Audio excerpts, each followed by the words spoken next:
Cukup. Okey. GST sikit. Pokok senar. Okey. Kawan. Terima kasih Datuk Menteri. Terima kasih Datuk Menteri.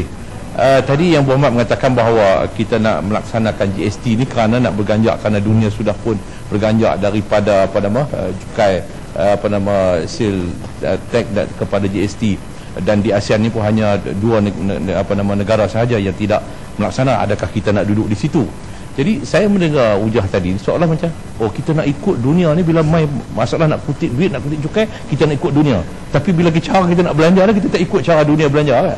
Jadi ketirisan, kebocoran, soal mengira rasuah, salah guna duit wang zakat dan sebagainya, kita tak ikut soal perkembangan trend dunia. Jadi kita lihat bahawa nak ambil duit daripada rakyat, kita ikut dunia. Jadi ini saya kata sampai beli kuda pun teruklah. Tu saya nak tanya, kuda tu duduk di mana? Ni nak raya korban kok kita boleh sembelih korban.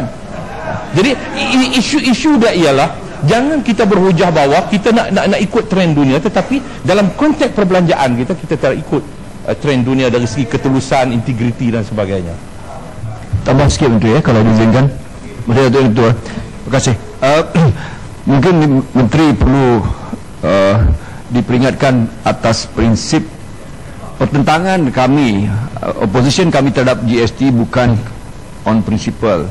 Bermaksud kami bersetuju secara prinsipnya untuk GST pada akhirnya dilaksanakan.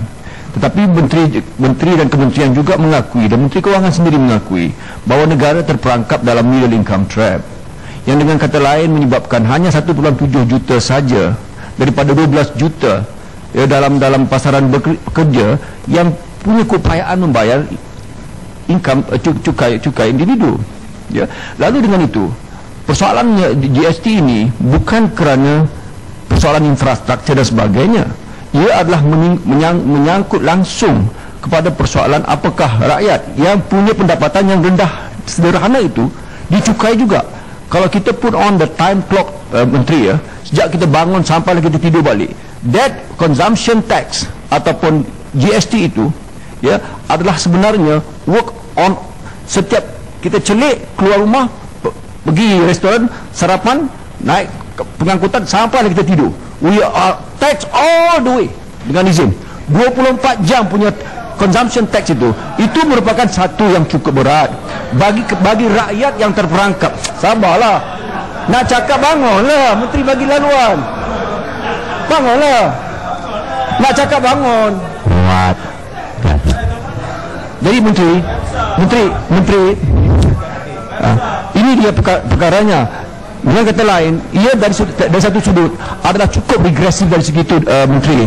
Oleh kerana itu, tentangan kami bukan kerana infrastruktur ataupun to lay down infra backroom segalanya, itu bukan.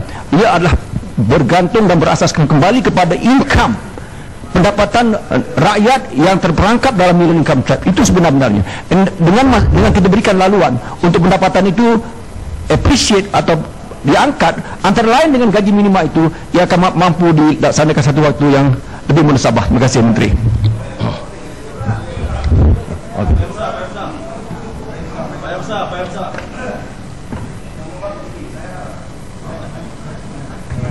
Yang Berhormat Menteri, saya amat kagum dengan keupayaan Yang Berhormat Menteri dalam bidang ekonomi ini. Saya ingin nak tanya kepada Yang Berhormat Menteri, kalau kita tengok pembangkang ini Yang Berhormat Menteri, pertama, mereka tidak mau naikkan cukai. Kedua, mereka mau mengekalkan subsidi seperti mana yang ada sekarang ini tanpa mau merealisasikannya atau merasionalisasikannya. Lepas itu, bagi lagi 20%, 30% kepada negeri-negeri yang mengeluarkan minyak. Lepas itu, kaki tangan kerajaan dibagi lagi. Semua belanja. Tak mau. Jadi saya ingin nak tanya kepada Yang Berhormat Menteri, income tak mau dinaikkan, belanja mau lebih, kita anggap inilah saya katakan kata beliau bahawa jingga kita punya dasar.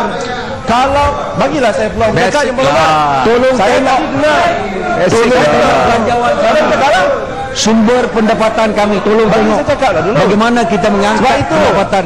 Tuan Ketua, saya katakan Kalau rakyat Malaysia meletakkan Parti Pakatan Rakyat ini menjadi kerajaan Malaysia, bankrupt. Bankrupt negara ini. Rakyat mesti tahu.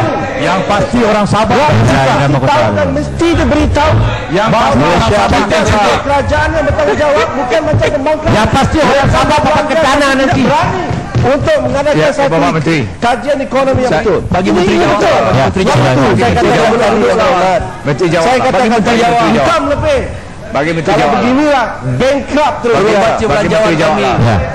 Lepas tu IMF. Tanya dulu yang IMF boleh. Terima kasih. Senang kami nak canang keluar. Boleh? Ha? Kalau boleh izinkan saya nanti dah. Ya. Saya dah bagi banyak dah. Datuk Ketua, saya dah bagi banyak dah. Ya. Izinkan saya menjawab. Dalam yang Muhammad Beruas. Kita kena respect yang Muhammad Beruas. Respect yang Muhammad Beruas. Ya, minta. Yang Muhammad Beruas tanya saya jawab. Kita kena respect yang Muhammad Beruas. Yang Muhammad Beruas mengatakan tentang soal guna tenaga bila pelaksanaan GST. Sebenarnya saya berpendapat tidak perlu kita berpolemik pasal GST. Kerajaan telah buat keputusan, kita tidak akan melaksanakannya sekarang setelah kita dapat feedback terutama sektor korporat faham benar bagaimana sistem tersebut dan NGO juga sedar, baru kita melaksanakannya. Tapi Yang Berhormat menyatakan bahawa kita mengambil kaki tangan tidak produktif. Di mana saya maklum tadi, GST bukan cukai baru. Ia adalah cukai untuk menggantikan cukai jualan dan cukai perkhidmatan yang telah dilaksanakan sekarang. Hanya kita dalam sistem yang berbentuk baru daripada sistem cukai jualan dan cukai perkhidmatan. Pokok semula